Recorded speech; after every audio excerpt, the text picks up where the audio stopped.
Adding suppliers.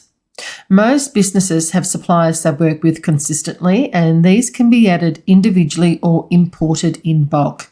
In this section, Carol is going to look at how you add a supplier manually, as well as how to import them in one go. Also, we take a look at adding in a USD supplier, as we pay this supplier in US dollars. To access suppliers, from the left-hand side navigation bar, under Expenses, we choose Suppliers. And as you can see at this stage, we don't have any suppliers in our supplier centre. We just have this window that says keep track of who you pay. In this particular case, we can import in suppliers or add suppliers in manually. We will choose Add Suppliers manually. Now for the first one, and as you can see, it will be the Australian dollar that we will add in this particular supplier. Also note that I can hop down quickly, this is the shortcut key, to the address, to the notes, to the taxes. So I'm just going to quickly scroll up to the top, and I'm going to add in the name really quickly for you. So here we have our first supplier. They are ABC Real Estate Proprietary Limited. We've added in a few details there for the company. We've added in the mobile. We haven't added in the street address or any address. We have notes, however. Real estate we pay rent through for our office. We've added in the ABN number, and you can see that there is a lookup ABN if you need to. Also too, please note, if this supplier was to be included in the annual T-Pass, this is where you would select the area where it lets QuickBooks know that you need to actually include this supplier in the TPAR reporting, and we will be taking a look at that a little bit later on. But in this case, we'll unselect that. If there's a billing rate, now I've changed the terms to net 30 days. Now, if you need to pay via ABA for this particular supplier, you can set up the ABA file using their BSB bank account number and bank account name. Now, the default expense category, you can actually choose any expense for a particular supplier, and in this case I'm going to choose rent expense because it's we're paying the rent, and all we need to do is click save, and we've done our first supplier. The other supplier I want to enter in manually is the US dollar supplier, and this is a supplier that we purchase all our cables through in US dollar currency. So we're going to choose new supplier. I'm going to change that to US dollars. Again, it gives me the message that once you set him up in this currency, you can't change it. And let me enter in his details quickly. And here we go. I've chosen US dollar. I've added in the business name, email address, and if you have any other details, of course. I don't have an address, but in the notes, I did actually note that he is a USD supplier. We purchase cables and data cables. Great price and discount if we purchase over 5,000 US dollars each time. And we speak to Jerry Smith. If I scroll down, we won't have any ABN because we can't claim GST, of course, as it's an overseas supplier. The terms is due on receipt because we do have to pay them straight away before they send us any goods. And of course, we won't click the I create batch payments, but the expense category is the cost of sale purchase materials. So it will go to that particular account each time. Now, the one thing that I did say to you was my tip, and this is what I do. I add in USD straight after the actual name. So now when we look at that supplier, we know straight away that it's a US dollar supplier. So let's click save. And here we go, we've got our first two suppliers.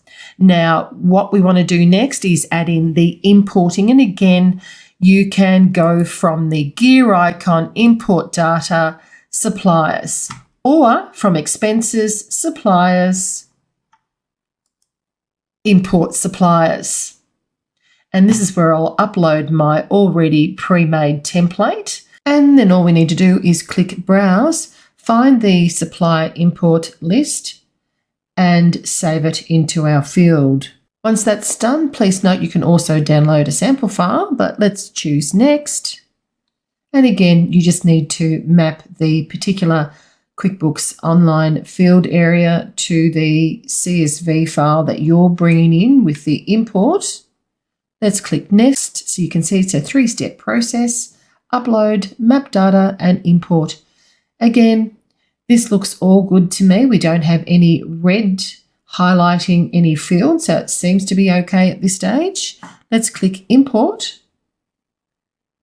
Okay, and you can see that, again, we have 2 suppliers that are already in QuickBooks. So this saves you a great deal of time so you don't have duplicates. No, we don't want to bring them in. All we need to do is click X to exit out because we don't want to save those suppliers. Now, as you can see, we have a list of suppliers. If we want to, we can just scroll down the list of all of our suppliers. Please note, when we added in manually the cables and data stuff USD, you can see under currency how it just pops out and you can see that that's the US dollar currency. If you do go to add, let's just say Bunnings, new supplier Bunnings, and I click Save, it actually lets you know straight away that another customer, supplier, or employee is already using this name, so please use a different name. If, however, you do need 2 cards, just add a couple of dots next to Bunnings, save, and you can see now that I have Bunnings and Bunnings ... So that's another tip there if you do need to have 2 supplier names in the system. Now, let's just choose Carl Jackson and let's make sure that we have his details set up correctly. So if we click on his name, it'll take us directly into his card. You can see the supplier details are here under this tab. Also, under the transaction list, this gives us all the history that we have with this supplier. I'm going to choose Edit from this area. And as I scroll down, I'm just going to make sure that we have all the correct details. You can see that we've got an ABN number set up for him. If you need to, please ensure that you have the correct ABN number, and you can just click this link called Lookup ABN and it'll take you into the ABN website where you can confirm that the ABN number is correct. Make sure if he is set up for TPAR that we need to select this particular box to include him in our annual TPAR reporting. If he has a cost rate or billing rate, it looks as if his days set up are 7 days for terms, and we've also set him up to create a batch payment for him. Now, in this particular area, just make sure that you have chosen the correct expense category. As you can see, we can also choose cost of sales and click Save. Let's go back to the supplier center, but you can see if you need to, we can quickly click on any particular supplier really quickly without having to go back into our supplier center. Now, just to remind you, once the suppliers have been imported, they will by default display in the supplier dashboard on supplier name basis. As you can see, we have Clem Jensen and not JCar Electronics. So it just depends on how you want the supplier list to be viewed, whether or not your customer recalls Clem Jensen or whether he prefers JCar Electronics. And again, all we need to do is if we click on Clem Jensen's card, click on Edit, Display Name As, and we'll choose JCar Electronics and click Save. Now we'll go back to Suppliers. And you can see he now is visible as JCar Electronics and not his first name. Now that Carol has succeeded in adding the suppliers for Zippy Electrical and Data Services into QuickBooks Online, she is now ready to move into adding their products, services, and inventory.